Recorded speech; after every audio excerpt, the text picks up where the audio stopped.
Hey guys, just wanted to let you know that we recently were guests on the incredibly awesome YouTube channel 9 Nerd Yards. They were kind enough to invite us on to chat about a few episodes of Dave and the Mandalorian. It was a whole lot of fun, and you can check out the links to those videos in this video's description. And also links to their channel, because they make a lot of cool videos on that channel. You should check it out. But yeah, check them out, check us out, check out...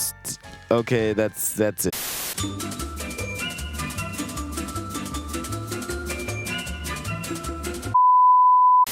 Hello, you beautiful nerds. Yo, Apple TV Plus is making some of the best sci-fi on television right now. You guys already know how much I love For All Mankind, but then there are series like Severance and Foundation that are also incredibly well done shows. Sci-fi at its best is portraying a veiled metaphor or commentary on our own society and culture. And all of these shows are doing just that, but in unique and interesting ways. Like, none of these shows are the same. And after Severance, I was like, okay, I'm officially a fan of Apple TV. For it to be, at least for me, kind of like a prestige television sci-fi channel, it's kind of astonishing that the only thing that people really even know about Apple TV Plus is Ted Lasso. Although I do think that, it's a really good show. So when this new series that looks like Mad Men meets Jetsons was announced, I was pretty much all in from the get-go. It's an unsettling retro science fiction character study on morality, ambition, and family. But let's not get ahead of ourselves. Let's talk about what we're talking about. So grab yourself a sherry or a Cosmo or what did white people drink back in the day? I still don't know. And let's talk about... The show follows Jack Billings, a salesman in an idealized version of 1950s America. What does he sell? I hear no one asking. He sells timeshares.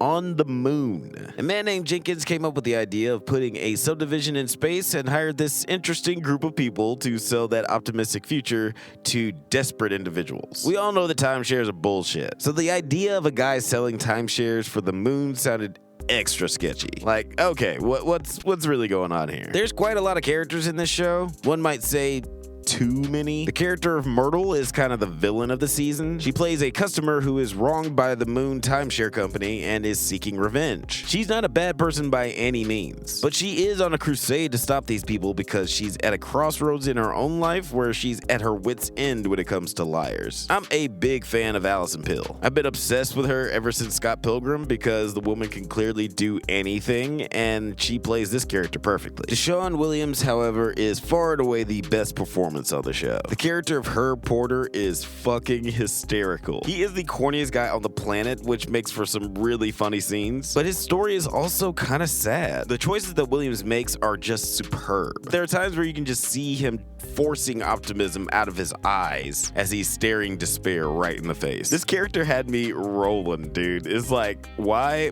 Like, dude, why are you talking like that? This guy is amazing, the best part of the show, and he's the real MVP. And Nehmeh Wood as Shirley is a standout. I've never seen her before, but she was one of the best actors and characters on the show. Though I didn't really care for her storyline with her paramour, Eddie, played by Hank Azaria. I really like Azaria, but I think he was miscast in this show. I don't know what it was, but I just didn't believe him as this gambling addict, sleazy character. The two of them also just didn't have any romantic chemistry to me. Like, I couldn't understand why this woman would do this shit for this piece of garbage. I didn't see that passion that transcends logic or whatever that would justify her bad decision making when it comes to him. I think I could have done without the Eddie character altogether. I kind of wish he died. And that sounds harsh if you haven't seen the show, but it kind of looked like his character might be going in that direction. But then he didn't die. And then I was sad. Another nitpick I had with the show was the way it looks. Sometimes it looks good, but other times it looks kind of cheap, like Hallmark movie cheap. And I think it has a lot to do with the way it's shot. Like I mentioned earlier, Apple TV Plus shows like Severance and Foundation look incredible despite having a fraction of the budget of a show like Game of Thrones or The Boys. I'm no director of photographizing, so I don't know how to shoot something cheap and make it look expensive, but neither do the people on this show, I guess. Sorry, I'm being a stinker. Again, sometimes it looks really good. You can tell a lot of work went into the production design because some of these retro futuristic gadgets are really interesting looking. I thought I was really clever after the first episode when I was like, oh, this is like the Jetsons meets Mad Men. Before I realized that's literally how every critic has described it. But what are you gonna do? It's like, this is the best way to describe the damn show. But it is truly Jetsons meets Mad Men with more black people than both shows combined. Ha! Got him! Now we get to our hero, or at least our main character. Billy Crudup plays Jack, and he is in a tight spot. We're in a tight spot. One day while he's doing his thing, he ends up hiring a kid named Joe as a new salesman. Joe is not a great salesman at first, but that's because he's a bad liar. He doesn't like misleading people, which is kind of the whole point of salesmanship, especially this salesmanship. As the season progresses, an interesting thing happens where Jack corrupts Joe, but Joe ends up rubbing off on him too. Jack makes some big, selfless decisions that he wouldn't have before, if for no other reason to impress Joe. But the reason Jack is trying to impress Joe is because Jack is Joe's father. What? Yep, Jack is Joe's long-lost dad who ran out on him when he was a kid. He pulled the old "I'm going to get a pack of cigarettes" and never came back. Yeah, Barbara, it's Richie.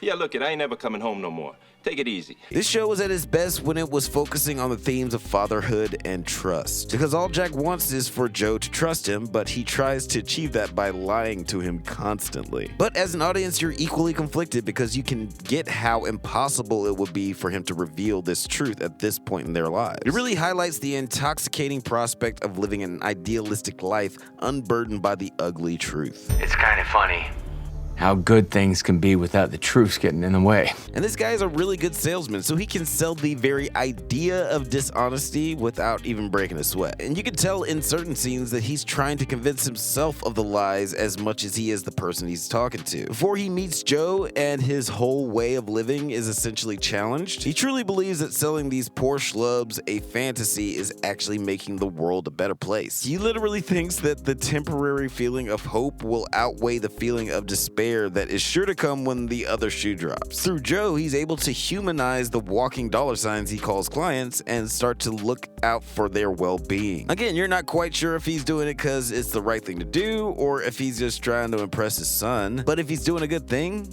does it matter?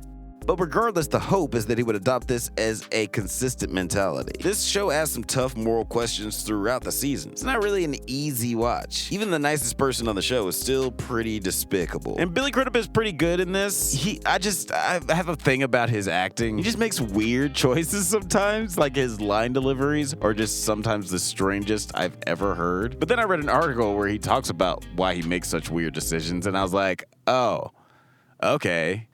But why you do that, though? I feel like I've heard him say this in interviews, especially at this time period. This was like his game he liked to play with himself, was he would like look at a normal line of dialogue and try to figure out the weirdest way to say it. Crudup said that? Yeah. And it's not even like a Nicolas Cage thing where it's like, I want to find the most interesting take on my character that's unexpected. He was like, I will look at a line and try to break down what the obvious syntax would be and then put the emphasis on the wrong words and try to make it sound natural. And it's like just too much work, dude. The whole father-son secret is a pretty big one throughout most of the season, but the real ticking time bomb that's hidden in the trunk is the timeshare company itself. It's all bullshit. There are no timeshares on the moon, and there never were. Jack has been stealing cash and lying to all of the customers, and I guess his plan was to cut and run once all of them and the employees finally found out what was going on. But after meeting his son, he has a reason to turn it into a real thing. Everyone lies on this show. Salespeople lie to the customers, Jack lies to Joe lies to his mom, Eddie lies to Shirley lies to...